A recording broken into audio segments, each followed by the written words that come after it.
Los jefes narcoparamilitares que fueron nombrados gestores de paz tienen pendientes de entregar 275 bienes de los que despojaron a sus víctimas, pero siguen disfrutando a través de sus testaferros.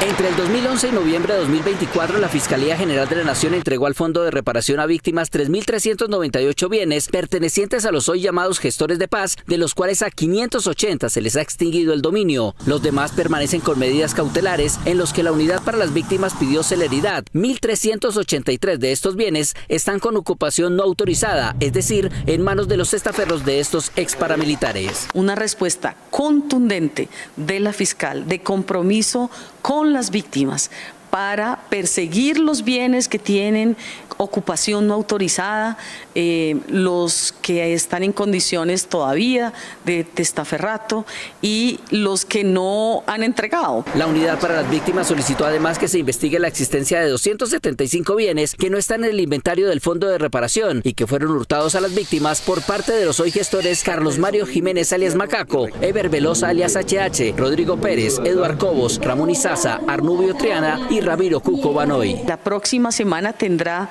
su primer borrador para entregar a la Fiscalía de qué bienes, pero es que hay que profundizar mucho más porque en el territorio las víctimas mismas han dicho, mira, esta era mi tierra. Seguimos durante décadas deambulando a la espera de una reparación integral. Sobre los 105 bienes entregados según Salvatore Mancuso, la Fiscalía en declaración de 2022, más de 7.000 hectáreas localizados en Tibú y La Gabarra que él reporta no aparece a la fecha en los inventarios del Fondo de Reparación a Víctimas. ¿Dónde están esos bienes que no están en el Fondo de Reparación a Víctimas? Pero la verdad es que esa tarea no se ha hecho y por eso el rol de la fiscal es tan importante. Tampoco aparecen en el inventario del Fondo 31 bienes con fines de extinción de dominio que estaban a manos de los excomandantes paramilitares Rodrigo Tobar Pupo y Martín Llanos. El estatus de gestor de paz que obtuvieron 18 criminales de lesa humanidad, lejos de significar una orden de olvido a sus deudas con las víctimas, implica que cada uno de ellos tendrá que confesar la información completa de los bienes que no han podido ser extinguidos y entregar estos efectivamente a sus víctimas. Omar Alejandro Hernández. María Fernanda, la directora de la Unidad para las Víctimas, asegura que se trata desde el final del pacto de silencio que le ha impedido a la justicia ubicar sus bienes ocultos, pues tendrán que delatar a sus propios testaferros. Una mesa de trabajo para esclarecer lo que ocurrió con los bienes que entregaron los paramilitares quedará establecida este lunes en el encuentro de la directora de la Unidad para las Víctimas, Lilia Solano, y la fiscal general Luz Adriana Camargo. 18 gestores de paz que fueron ex jefes paramilitares o narcotraficantes que parcialmente entregaron bienes, pero muchos de esos bienes ni han tenido extinción de dominio y son bienes, algunos que ni fueron entregados y algunos que claramente están en manos de testaferros. La directora de la Unidad para las Víctimas precisó las responsabilidades de los gestores de paz, entre las que está decirles toda la verdad a las víctimas. Y eso es una tarea pendiente que no se está haciendo, porque una cosa es decir, nos vamos a poner a las órdenes del presidente, pero lo que tienen que hacer es estas dos tareas fundamentales para las víctimas. Y yo creo que lastimosamente este pacto de silencio que hubo a lo largo de la historia, sobre todo en los bienes, continúa.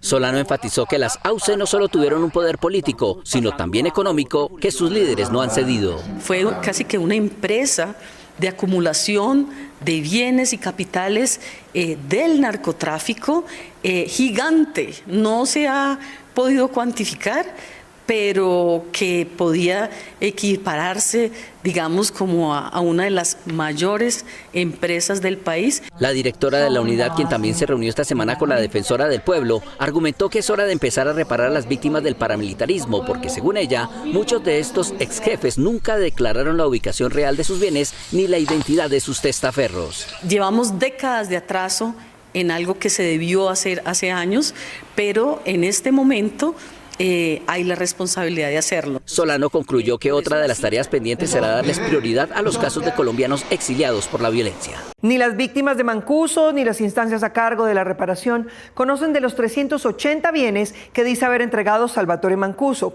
Sus cuentas llegan hasta los 1.186 bienes, parte de los cuales siguen en manos de testaferros.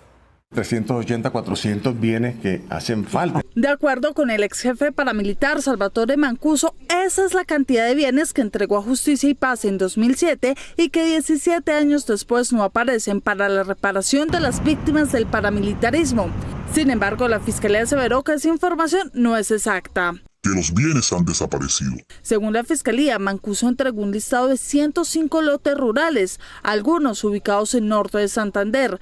Sin embargo, sobre estos no aportó folio de matrícula inmobiliaria, cédula catastral o coordenadas. En la zona del Guamo estaban varias fincas, Carrare, Mateperro, El Totumo, y esas fincas fueron de Mancuso, fueron entregadas y estuvieron ahí. Yo pregunto, ¿cuál es la suerte de esa finca? Sin embargo, la Fiscalía resaltó que respecto a los restantes bienes entregados y ofrecidos por las estructuras armadas de las cuales Mancuso fue cabecilla, se cuenta con 1.047, de los cuales 410 fueron enviados a la Unidad de Restitución de Tierras y se han restituido 130. Sobre estos bienes que se han depreciado, que se han desaparecido y que en algunos casos se querían monetizar y en otros casos están en manos de los perpetradores, pero también de funcionarios corruptos. De otro lado, la Fiscalía ha identificado 1.186 bienes que administraron 5 bloques diferentes al mando de Mancuso. Sin embargo, para el abogado, las víctimas del paramilitarismo no van a ser reparadas porque las propiedades siguen en manos de terceros. Y esa es la realidad de estos bienes que mayoritariamente estaban en la SAE, de los bienes que estaban en la Fiscalía de Bienes de Justicia y Paz. Los bienes están en manos de terceros, pero no en manos de quienes sufrieron el conflicto armado. Para el abogado, prueba de esta situación son otras 5 fincas que se encuentran al sur de Córdoba, que no han sido entregadas aún a las víctimas, y el Consejo de Estado cerró la posibilidad a la reparación. Limitó el término para demandar a 2 años y las víctimas empezaron a demandar a partir de 2015, de manera que todas las sentencias, todas las demandas se están perdiendo. El abogado concluyó que la Fiscalía debe perseguir los bienes de Mancuso, pues no era responsabilidad del ex jefe paramilitar ni de las autodefensas entregar un listado de sus propiedades, ni sanear los bienes para responderle a las víctimas.